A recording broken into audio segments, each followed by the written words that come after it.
আমদানি করা বীজ আলুতে সিন্ডিকেটের থাবা। মুন্সিগঞ্জে শুরুতে কেজি 11,000 টাকায় মিললেও এখন গুনতে হচ্ছে দ্বিগুণ দাম। সারের দর চড়া, বিপাকে প্রান্তিক কৃষক। কিশোরগঞ্জের 11 ইউনিয়নের চেয়ারম্যান আত্মগোপনে, কার্যক্রমে স্থবিরতা। নাগরিক সেবা না মেলায় চরম ভোগান্তি, প্রশাসক নিয়োগের পরিকল্পনা। এবং শুষ্ক মৌসুমে নাব্য সংকট, মালামাল নিয়ে জাহাজ ঘাটে ভিড়তে না পারায় ব্যাহত হচ্ছে পণ্য খালাস। ক্ষতির মুখে ফরিদপুর নৌবন্দরের ব্যবসায়ীরা।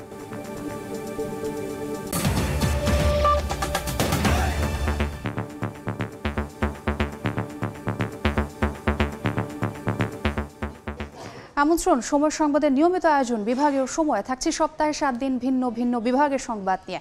আজ থাকছে ঢাকা বিভাগ, সঙ্গে আছে আমি ছোঁয়া খন্দকার। মুন্সিগঞ্জে আমদানি করা বীজ আলু যেন সোনার হরিণ। এবছর প্রথমে 11,000 টাকা দরে মিললেও এখন গুনতে হচ্ছে দ্বিগুণ দাম। সেই সঙ্গে সারের দামও চড়া, এতে ক্ষোভ ঝরছে কৃষকের কণ্ঠে। তাদের অভিযোগ, সিন্ডিকেট করে বাড়ানো হয়েছে বীজ আলুর দর। আবু সাইদের ছবিতে নাসির উদ্দিন উজ্জ্বলের রিপোর্ট। আলু উৎপাদনের অন্যতম শীর্ষ জেলা মুন্সিগঞ্জে শুরু হয়েছে আলু রোপণের মৌসুম। বিস্তীর্ণ জমিতে কৃষক ব্যস্ত বীজ আলু রোপণে। হল্যান্ড থেকে আমদানিকৃত বীজের 50 কেজির প্রতি বাক্স আলু বিক্রি হচ্ছে অন্তত 25,000 টাকায়। গেল বছর একই পরিমাণ বীজ আলুর দাম ছিল 7 থেকে 8,000 টাকা। অভিযোগ উঠেছে বীজ আলুর মতো সারও বিক্রি হচ্ছে সরকার নির্ধারিত দরের চেয়ে বস্তা প্রতি প্রায় 200 টাকা বেশি দরে। কিছুক্ষণ আগে বলছে 14,000-15,000 টাকা, কিন্তু 14,000-15,000 আমরা পাচ্ছি না। সারের দামও সরকারের রেট থেকে 200 টাকা করে বেশি বিক্রি হয়ে যাচ্ছে। 5-6টা হাত বদল হয়েছে। বদল হওয়াতে এক পর্যায়ে গিয়া দেখা গেছে এটা প্রায় 17-18,000 টাকার মতন হয়ে গেছে। পরে আরেকজনের নিচে আবার 21,000 টাকা কিনা। তবে বেশি দরে বিক্রির বিষয়টি গ্রহণযোগ্য নয় বলছে কৃষি বিভাগ। আপনারা সর্বোচ্চ বিক্রয় মূল্য বক্সের গায়ে লিখে দেন, এটার উপরে কোনো দামে বিক্রি হবে না। চলতি মৌসুমে আকাশ পথে 300 মেট্রিক টন এবং নৌপথে 350 মেট্রিক টন বীজ আলু হল্যান্ড থেকে আমদানি করা হয়। বীজের চড়া মূল্যের কারণে কৃষকের এখন নাবিশ্বাস অবস্থা। মুন্সিগঞ্জের টর্কি থেকে নাসির উদ্দিন উজ্জ্বল, সময় সংবাদ। এ নিয়ে আরও তথ্য জানাতে এই মুহূর্তে মাদারীপুরে আছেন সহকর্মী সঞ্জয় কর্মকার অভিজিৎ, টাঙ্গাইলে কাদির তালুকদার এবং মানিকগঞ্জে আছেন মোহাম্মদ ইউসুফ আলী। শুরুতেই সরাসরি যাচ্ছি অভিজিতের কাছে।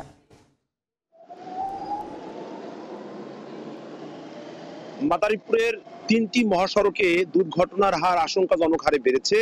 এর অন্যতম কারণ হচ্ছে সরকারের যে আইন রয়েছে প্রত্যেক ঘন্টায় গতিসীমা, সেটি আসলে মানছেন না অনেক চালক, ফলে দুর্ঘটনা বেড়েই চলছে। জেলা প্রশাসন, হাইওয়ে পুলিশ এবং জেলা পুলিশের পক্ষ থেকে বারবার তাগিদ দেওয়া হলেও কিন্তু এটি নিয়ন্ত্রণ করা সম্ভব হচ্ছে না। অর্থাৎ আর্থিক জরিমানার মধ্যেই কিন্তু এই সড়ক পরিবহনের যে আইন সেটি কিন্তু সীমাবদ্ধ রাখা হচ্ছে প্রশাসনের পক্ষ থেকে। এখানে আমরা যদি পরিসংখ্যান দেখি যে ঢাকা বরিশাল মহাসড়ক, মাদারীপুর শরীয়তপুর আঞ্চলিক মহাসড়ক এবং হাইওয়ে এক্সপ্রেসওয়ে, যাত্রাবাড়ি ভাঙা হাইওয়ে এক্সপ্রেসওয়ে, এই 3টি গুরুত্বপূর্ণ সড়ক। এখানে প্রতিদিন হাজার হাজার যানবাহন চলাচল করে। এই যানবাহনগুলো বেপরোয়া ভাবে চলার কারণেই কিন্তু দুর্ঘটনার হার বাড়ছে। এছাড়া এই মহাসড়কগুলোতে 3 চাকার যানবাহনের যে বাড়তি দৌরত্ব, সেই দৌরত্বের কারণেই কিন্তু দুর্ঘটনা বেড়েই চলছে। আমরা দেখেছি যে গতিসীমার বালাই কিন্তু আসলে যে গতিসীমা রয়েছে সেই গতিসীমা কিন্তু কেউ মানছেন না। হাইওয়ে পুলিশের সাথে আমরা কথা বলেছিলাম, তারা বলছেন যে মহাসড়ক থেকে 3 চাকার যানবাহনগুলোকে যদি সরিয়ে দেওয়া হয়, স্থায়ীভাবে যদি বন্ধ করা হয়, তাহলে কিন্তু এই দুর্ঘটনা কমবে, শূন্যের কোঠায় নামিয়ে আনা সম্ভব বলে আমাদেরকে হাইওয়ে পুলিশ সূত্র জানিয়েছে। আমরা বিভিন্ন গুরুত্বপূর্ণ সড়কের মোড়ে মোড়ে আমরা ঘুরেছি, সেখানে দেখেছি যে এক শ্রেণীর তরুণরা বেপরোয়া ভাবে হেলমেট ছাড়া ওভারলোড ভাবে মোটরসাইকেল চালাচ্ছে। অর্থাৎ তরুণদের হাতে এই মোটরসাইকেল চলে যাওয়ার কারণে কিন্তু দুর্ঘটনা আশঙ্কাজনক হারে বাড়ছে এবং অকালে প্রাণ হারাচ্ছে অনেক মানুষ। এই মোটরসাইকেলে নেই হেলমেট। এছাড়া মোটরসাইকেল গুলোকে যারা চালাচ্ছে তারা অপ্রাপ্ত বয়স্ক, অর্থাৎ ড্রাইভিং লাইসেন্সও নেই অনেক তরুণদের এবং চালকদের। এই চালকদের ড্রাইভিং লাইসেন্স এবং যদি কঠোরভাবে মনিটরিং করা হয়, তাহলে কিন্তু এই দুর্ঘটনার আশঙ্কাজনক হারে কমবে বলে আশঙ্কা করা হচ্ছে। তো এই ছিল আমার কাছে সবশেষ।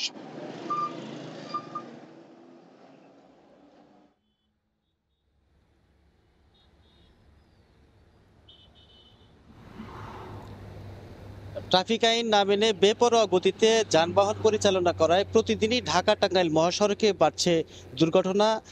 ছোট বড় নারী পুরুষ অনেকেই প্রাণ হারিয়ে ফেলছেন। বিশেষ করে ঢাকা টাঙ্গাইল মহাসড়কের কখনো গাজীপুরের ওই অংশ থেকে চন্দ্রা এলাকার থেকে পার হয়ে মির্জাপুরের এদিকে সড়ক দুর্ঘটনা হচ্ছে, আবার বঙ্গবন্ধু সেতু পর্যন্ত যে রোডটি রয়েছে সেইখানে দুর্ঘটনা কবলে পড়ে নিহত হওয়ার ঘটনা ঘটছে। এ মাসেও চলতি যে মাসে রয়েছে সেই মাসটিতেও প্রায় 9 জন সড়ক দুর্ঘটনায় প্রাণ হারিয়েছেন এবং বেশ কিছু আহত হওয়ার ঘটনা ঘটেছে। সম্প্রতি ঢাকা টাঙ্গাইল মহাসড়কের এলাঙ্গা থেকে যে বঙ্গবন্ধু সেতু রয়েছে সেখানে 4 লেন প্রকল্পের উন্নীতকরণের কাজ চলছে, রাস্তা প্রশস্তকরণের কাজ চলছে, সেখানে বেশিরভাগ দুর্ঘটনাটি হয়ে থাকে। এছাড়াও টাঙ্গাইল থেকে মধুপুর এলাঙ্গা থেকে মধুপুরের যে রাস্তাটি রয়েছে সেখানেও সম্প্রতি একটি দুর্ঘটনা ঘটেছে। এখানে প্রায় 4 জন মানুষ নিহত হয়েছে এবং প্রায় কয়েকজন আহত হওয়ার ঘটনা ঘটেছে। এছাড়াও ঢাকা টাঙ্গাইল মহাসড়কের এলাঙ্গা থেকে বঙ্গবন্ধু সেতু যাওয়ার সময় যে সল্লা এলাকাটি রয়েছে সেখানেও সম্প্রতি সড়ক দুর্ঘটনায় 2 জন নিহত হয়েছে। এছাড়া টাঙ্গাইলের এলাঙ্গা থেকে ঘাটাইল যে রাস্তাটি রয়েছে সেখানেও 2 জন মানুষ কিন্তু নিহত হওয়ার ঘটনা ঘটেছে সম্প্রতি। সব মিলিয়ে এই চলতি মাসেই 9 জনের প্রাণহানির ঘটনা ঘটেছে ঢাকা টাঙ্গাইল মহাসড়কে। তা আমরা কথা বলেছিলাম এখানকার যে ট্রাফিক পুলিশ রয়েছে তাদের সাথে আমরা কথা বলেছি, তারা আমাদেরকে জানিয়েছে যে আসলে এই দুর্ঘটনার অন্যতম কারণ হচ্ছে এই যে যারা ট্রাফিক আইন না মেনে বেপরোয়া গতিতে যানবাহন পরিচালনা করে, যানবাহন চালায়, তারাই আসলে এই দুর্ঘটনার কবলে পড়ে নিজেও আহত হয় চালকরা, এবং যারা যাত্রী সাধারণ রয়েছে তারাও কিন্তু আহত হওয়ার ঘটনা ঘটেছে। এছাড়াও আপনি জানেন যে টাঙ্গাইলের যে ভুয়াপুর এলাকা রয়েছে সেখানে বালুবাহী যে ট্রাকগুলো রয়েছে প্রচুর পরিমাণে অবৈধভাবে বালুর ট্রাক চলাচল করে। সেই কারণে এইখানে এই যে বালুবাহী ট্রাকের সাথে বাস অথবা কখনো কখনো পিকআপের সংঘর্ষ ঘটে যায় এবং সংঘর্ষের কারণেই হতাহতের ঘটনা ঘটে। তা আমরা কথা বলেছিলাম এখানে যে যদি ট্রাকগুলো নিয়ন্ত্রণ করা যেত এবং অবৈধ যে বালু উত্তোলনগুলো রয়েছে সেই বালু উত্তোলন যদি বন্ধ করা যেত তাহলে হয়তো দুর্ঘটনা অনেকাংশেই কমে যেত বলে আমরা ধারণা করছি এবং আমাদেরকে যে যারা ট্রাফিক পুলিশ রয়েছে তাদেরকে আমরা জানিয়েছেন। তো সর্বোপরি আমরা সাধারণ মানুষের সাথে আমরা কথা বলেছি, সাধারণ যে মানুষজন রয়েছে তারা বলেছে যে আসলে ট্রাফিক আইন মানাটা খুবই জরুরি এবং প্রশাসনের এই বিষয়ে প্রশাসনের দৃষ্টি আকর্ষণ করছেন সাধারণ মানুষ এবং ভুক্তভোগীরা। তো এই ছিল আমার কাছ থেকে ঢাকা টাঙ্গাইল মহাসড়কের দুর্ঘটনার খবর। আমরা চলে যাচ্ছি মানিকগঞ্জ, সহকর্মী রয়েছেন ইউসুফের কাছে। এই অতিরিক্ত গতির অভিজ্ঞ যে চালক রয়েছে তাদের দিয়ে গাড়ি না চালানো, এছাড়াও কিন্তু এই যে মহাসড়কে দাপিয়ে বেড়াচ্ছে 3 চাকার যে যানবাহন, যার জন্যই কিন্তু মহাসড়কে দুর্ঘটনার মাত্রাটা বেড়েছে। এছাড়াও প্রতিনিয়তই এই অঞ্চলগুলোতে অর্থাৎ ঢাকা আরিচা মহাসড়কে বাড়ছে তাজা প্রাণ ঝরে যাচ্ছে। আমরা এখানে দেখছি সকাল থেকে মূলত ছাত্র আন্দোলনের পর থেকে মহাসড়কে পুলিশের টহল ও মামলা কমে যাওয়াটা বেড়েছে দুর্ঘটনা। এছাড়া অতিরিক্ত গতি নিয়ন্ত্রণে কাজ করছে না পুলিশ, যেখানে সেখানে পার্কিং করা হচ্ছে গাড়ি। এছাড়াও ফুট ওভার ব্রিজ ব্যবহার না করা, মোটর বাইকের অতিরিক্ত গতিতে অপরিকল্পিত সড়ক, এসব কারণেই কিন্তু ঢাকার মহাসড়ক এখন মরণ ফাঁদ। মানিকগঞ্জের অংশে প্রায় 13টি বাঁক রয়েছে ও দুর্ঘটনা প্রবল এলাকা রয়েছে। আমি যে জায়গাটা আপনারা দেখতে পাচ্ছেন এই জায়গাটি কিন্তু 2011 সালে 13 আগস্ট চলচ্চিত্রকার এবং মিশুক মরির তারা কিন্তু নিহত হয়েছিলেন। তারপরে কিছু সরকার নড়ে চড়ে বসলেও কিন্তু তারপরে আর এই দুর্ঘটনা কমানো সম্ভব হয়নি। এছাড়াও কিন্তু ঢাকার মহাসড়কের মানিকগঞ্জের শিবলয়ে মারা গেছে 2 সচিব, অসংখ্য কি এবং জেলা এবং যে হাই পুলিশের তথ্য মতে চলতি বছরে 50টি সড়ক দুর্ঘটনা ঘটেছে এবং সেখানে শতাধিক আহত এবং 22 জনের মতো নিহত হয়েছে। এই ছিল আমার কাছে ঢাকার মহাসড়কের একদম জুকা থেকে সর্বশেষ তথ্য। সরাসরি যুক্ত ছিলাম মাদারীপুর, টাঙ্গাইল এবং মানিকগঞ্জে। এদিকে মহাসড়কে দুর্ঘটনার কারণ ও এর প্রতিকার নিয়ে আলোচনার জন্য মুন্সিগঞ্জের মাওয়ায় আছেন সহকর্মী নাসির উদ্দিন উজ্জ্বল। তার সঙ্গে যুক্ত হচ্ছেন সেখানকার ট্রাফিক পরিদর্শক SM জিয়াউল হায়দার। সরাসরি চলে যাচ্ছি উজ্জ্বলের কাছে। ঢাকা থেকে ভাঙা পর্যন্ত দেশের প্রথম এক্সপ্রেসওয়ে যেটি 55 কিলোমিটার দীর্ঘ, সেটি কিন্তু 2022 সালের 1 জুলাই থেকে এই অক্টোবরের শেষ দিন পর্যন্ত 899টি দুর্ঘটনার পরিসংখ্যান আমাদেরকে দেওয়া হয়েছে। সেখানে বলা হয়েছে যে 119 জনের মৃত্যু হয়েছে এবং আহতের সংখ্যা কিন্তু 1300 ছাড়িয়ে গেছে। কিন্তু বাস্তবে এর চেয়েও বেশি যে এই যে ঘন ঘন দুর্ঘটনাগুলো ঘটছে, বিশেষ করে যে এই মোটরসাইকেল দুর্ঘটনা, সেটি কিন্তু আশঙ্কাজনকভাবে বেড়ে যাচ্ছে এবং এই যে মহাসড়কটি সেখানে এই দুর্ঘটনা বেড়ে যাওয়ার নানা রকম কারণ কিন্তু বলা হচ্ছে। তো আমাদের সঙ্গেই কিন্তু এখানকার যে ট্রাফিক ইন্সপেক্টর যিনি মাও পয়েন্টে কাজ করেন, জিয়াউল হায়দার, আমরা তার কাছে জানতে চাইব এই সড়ক দুর্ঘটনার কারণ কি। ধন্যবাদ। আসলে 2022 সালের 1 জুন থেকে পদ্মা সেতু উদ্বোধন হওয়ার পরপরই বিশেষ করে বাংলাদেশের মধ্যে যেহেতু সবচেয়ে সুন্দর এক্সপ্রেসওয়ে ঢাকা মাওয়া ভাঙ্গা এক্সপ্রেসওয়ে, এই রাস্তায় মোটরসাইকেল এবং অন্যান্য যানবাহনের সংখ্যা অনেক বেড়ে যায়। এমনকি সুন্দর রাস্তার কারণে গাড়ির গতিও অত্যন্ত বেপরোয়া এই রাস্তার মধ্যে থাকে। পদ্মা সেতু উদ্বোধনের পরপরই আমরা আমাদের পুলিশ হেডকোয়ার্টার্সের মাধ্যমে আমাদের জেলা পুলিশের পক্ষ থেকে আমাদের জেলা পুলিশের যে অংশটুকু আছে ট্রাফিক বিভাগ, আমরা যে অংশটুকু দেখি সেই অংশটুকুতে আমরা স্পিড ডিটেক্টর মেশিন দিয়ে পদ্মা সেতুর ওপরে এবং মাওয়া খানবাড়ি ক্রসিং, যেটা পদ্মা থানা ক্রসিং, সে অংশে আমরা দৈনিক স্পিড ডিটেক্টর মেশিন দিয়ে অভিযান করে দ্রুত এবং বেপরোয়া গতির যে গাড়িগুলো আছে সেই গাড়িগুলোর বিরুদ্ধে আমরা দৈনিক মামলা করি এবং অনেক জরিমানা করি। আমাদের হিসাব মতে আমরা 2022 সালের জুলাই এবং আসলে এই যে পরিসংখ্যানটি আমরা পাচ্ছি সেখানে দেখা যাচ্ছে যে 116টি দুর্ঘটনাই ঘটেছে মোটরসাইকেল কেন্দ্রিক। এই এত মোটরসাইকেল দুর্ঘটনাটা কেন হচ্ছে? এবং আমরা লক্ষ্য করছি যে অনেক অপ্রাপ্ত বয়স্ক স্কুল বা কলেজের শিক্ষার্থীরা তারা কিন্তু এই দুর্ঘটনায় মারা যাচ্ছেন বা পঙ্গু হচ্ছেন। তো এই ব্যাপারে আপনারা ট্রাফিক আইন প্রয়োগের ব্যাপারে কি ব্যবস্থা নিচ্ছেন? ধন্যবাদ। আসলে যাদের বয়স কম তাদের সে গাড়ি চালানোর সে অভিজ্ঞতা নাই, যার কারণে এই দুর্ঘটনাগুলো বেশি ঘটে।